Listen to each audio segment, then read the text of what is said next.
Mr. Will. Morning, my lord. They all want tight. I'll take it round the corner for the first time. Make sure the end stakes are straight up, because it's, look, you see that started to come in there, coming in. So every time you get to the end, look up and make sure that's straight. Going from the bottom, one row at a time. Keeping your thumbs and fingers ever so close up to the outside stake. You shape it round there, not, you don't jerk it around, you shape it.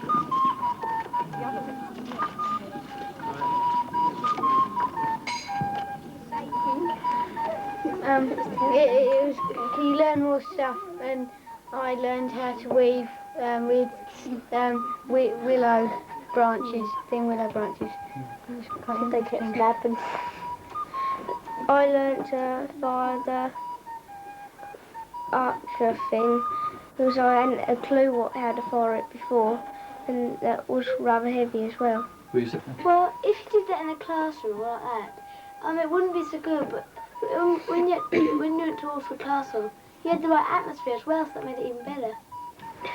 We were in the kitchen, and I liked the bit when we made these little cake things, and they were crushed up dates with this blue stuff around them with a date in the middle. You respect everything more. You have to work for it, and you know how hard it is to earn more for things, and you do more kinds of things and go for more adventurous types of things and that. Life is easier now. You can just go out and buy your food. You have to work for it then.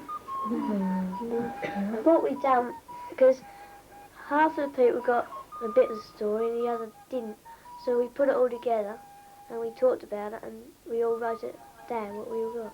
Because when someone tells These 11-year-olds are describing a visit to Orford Castle in Suffolk, where they worked for the day as 12th century apprentices.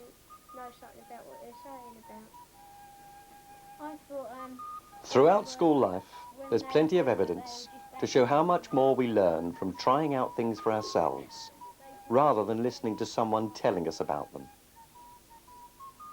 In many curriculum areas, learning by doing is a key part of teaching. But how can history be brought to life so that pupils can experience it and learn about it in this same vivid way? This programme looks in detail at one approach, living history, and suggests how projects might be organised in classrooms, old buildings, and at monuments almost anywhere. The basis of living history is to create an opportunity for children to take part in a historical reconstruction. Nearing completion, Mistress, this tapestry. Yes, my lord. The apprentices have learnt well. This will be completed this afternoon. My lord. Bring it up to the castle when it's done. For many children, this way of working can unlock history. Pictures, places and objects come to life because they can be compared with what we did. And it will come through much more easily. Almost the first step is to choose a location. It is important to find a setting which is genuine and which carries an atmosphere of the past. It doesn't always have to be a complete building. Sometimes one room is enough. So is part of an outdoor location. Having chosen a location, it is essential that the children feel that they are there for an authentic reason. At Hedingham Hall, an 18th century country house, they were contracted for the day as servants to manage the house and its grounds in the summer of 1790. At an Ipswich museum, they were preparing for the arrival of Cardinal Wolsey.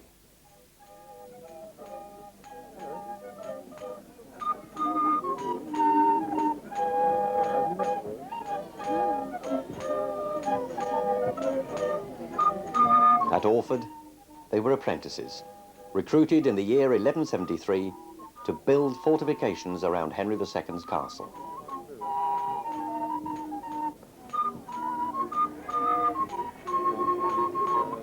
At Tilbury Fort, the garrison came to life.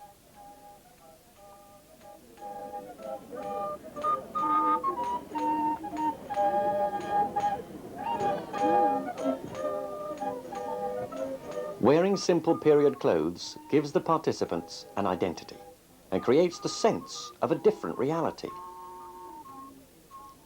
A Living History Day might begin with a short assembly led by adults who have assumed roles which they will carry through the day. This establishes expectations and a sense of what is to follow. This is Sir Joshua Van Eck addressing his newly arrived servants at Hedingham Hall. Good morning and welcome to Hedingham. On behalf of myself and my family, I would like to welcome you here today, and I hope that your stay will be an enjoyable one. You will all work hard at your assigned tasks. My housekeeper, Mrs. Davis, will further explain your duties. This is Mr. Wilcox, the head butler. My name is Davis, Mrs. Davis, and I am the housekeeper. While you are working in this house, there are certain duties which you will be expected to perform. You will be expected to address Sir Joshua as my lord. Lady Maria is to be addressed as my lady.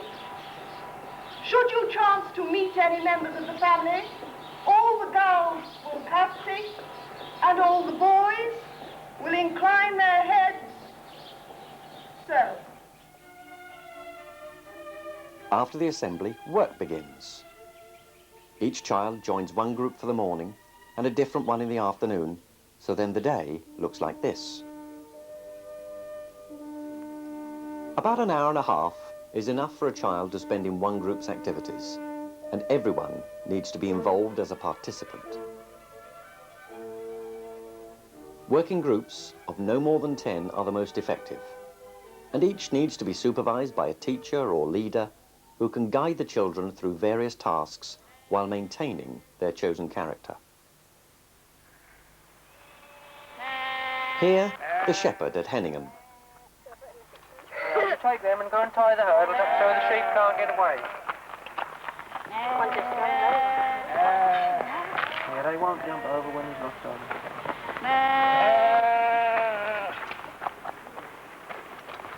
Yeah, darling, you go and tie them.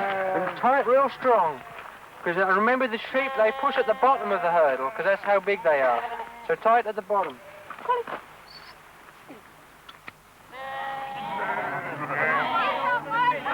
you shut the gate. I got one! I got one! Okay. We've got enough to I got one! Here you go.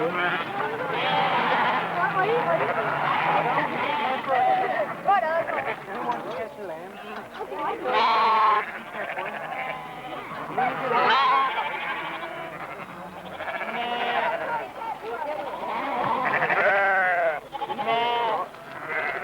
This is the bowman at Orford Castle. 2 below. Bring that finger round. 2 below, 1 above. That's it. Get this hole on there first. Now 1 above. Now don't twist your hand. Your hand's got to be that way on, right? 1 above. Put it sideways there. And 2 below. All right? Yes. Keep your arrow low. Right, draw. And fire. You're always protecting your finger. Bowman, Yes, sir? have you no greater range than that? We're just getting them to loose the arrows, sir. Range comes later when they can fire them.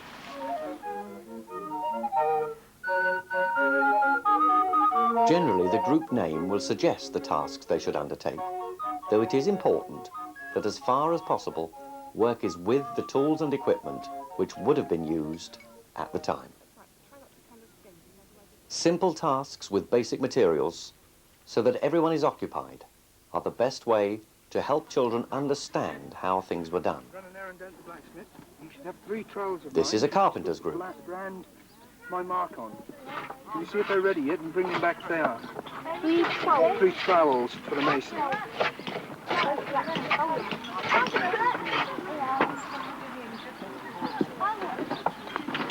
Right, now keep looking at the work. Don't look away and you'll keep it straight.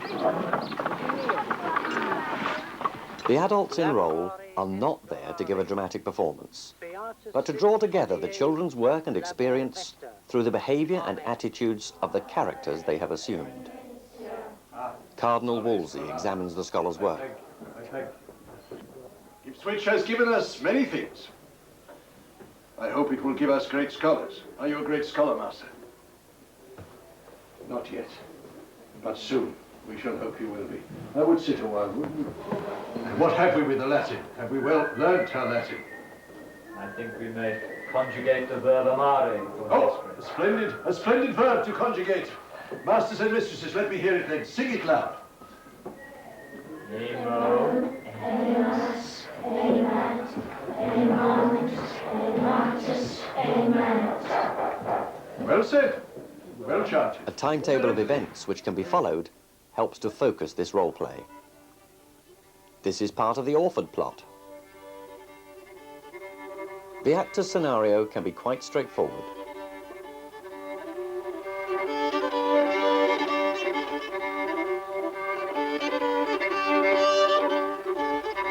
At the centre of the living history approach is the child, learning by doing. The key elements are a good location, well-organised working groups, and the involvement of adults in role.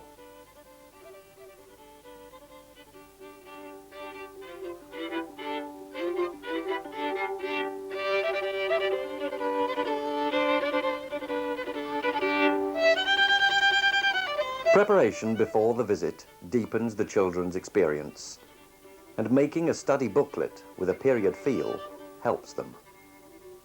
For Hedingham, a simple newspaper was put together.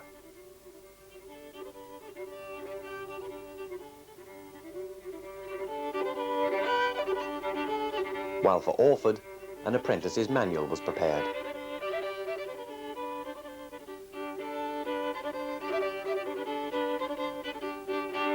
Although these projects are usually based at a site, many of the techniques can be adapted to the classroom. Sue Marshall is the head of a primary school. The first thing was the radio programme, which I did because it said first steps in drama, and I thought that's what I needed because I can't do drama. And then there was a television programme that linked up with it. What was in the radio and television programme? In the radio programme, they were building up a dramatic story of loosely linked incidents, really, to do with Normans invading a Saxon village after Hastings. And the television was the same theme. The television was just a play, a straight play, really, in 3 parts of this invasion. And then you took the children to... Then we started this acting business. And because they were getting interested and didn't want to stop, the next thing we did actually was we went to the field behind the school on one of the very few nice days we had last term. And if you go right up the back, you can get where you can't see anything at all that's man-made, not even a telegraph wire. And that was the first time we really started to try and talk ourselves into being Saxons. And we did start talking about our field and our cows over there. And it was very interesting watching the children, because some of them went straight into it. And then the next thing was West Stow. Which is the reproduction of Anglo-Saxon village that they discovered near Bury St Edmunds. And we were able to go in and out of the houses. The guide was very knowledgeable. And again, it was just enlarging the children's pictures, so that when they came back and did their drama, they would know the size of the house. That's very difficult to imagine.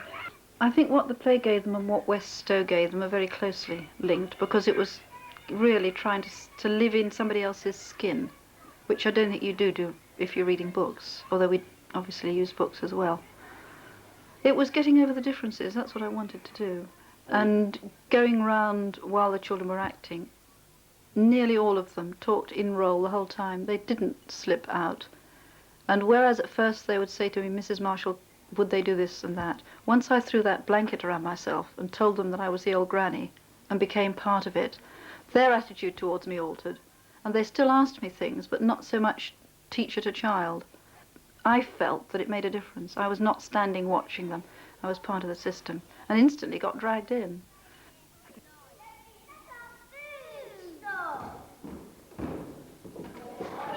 Tina Luce, the head of an infant school, led the cooks group at Hedingham. Yes, yes, I have children who say to me now over the Hedingham experience, or you're that wicked old cook who made us make all those candles. And things like, I remember the day we decorated the pig's brawn, and I was the one that you told off because I didn't want to have to gut the hare. That's right. And all these kind of experiences that are not part of our everyday lifestyle. And on talking to them about it, they begin to say things that make me realise that it's, for them, an experience that they are going to remember for the rest of their lives. They even term it often as the best day they ever had in school, excepting that it was out of school and it was in history. And the kind of things they remember from it are really quite remarkable. David Wilkinson teaches in a middle school and worked at Hedingham and Orford.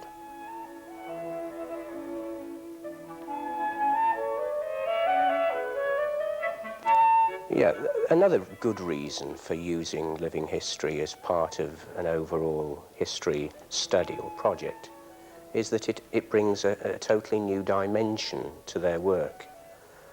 History books can be, and often are, rather dull and to some extent meaningless. If a child takes part in a living history project and becomes for a day a member of 18th century or 14th century society, then when they come back to school, they can use the traditional tools of education, and the book can have meaning, artifacts, bits and pieces, all fit into place, and they can relate books, artifacts, etc., to their day, to their own experience, because the past has, if you like, come alive to them. Doing everything there, like doing the cooking and seeing what they've done. You could actually see how it was like on there, because if you just read it in the book, you'd think You wouldn't it's get the rubbish, feeling of but it. Yeah, you wouldn't get the feeling of it, but when you just do it yourself, you actually enjoy it. Well, if you did that in a classroom like that, it wouldn't be so good, but when you're talking to classroom, you have the right atmosphere as well.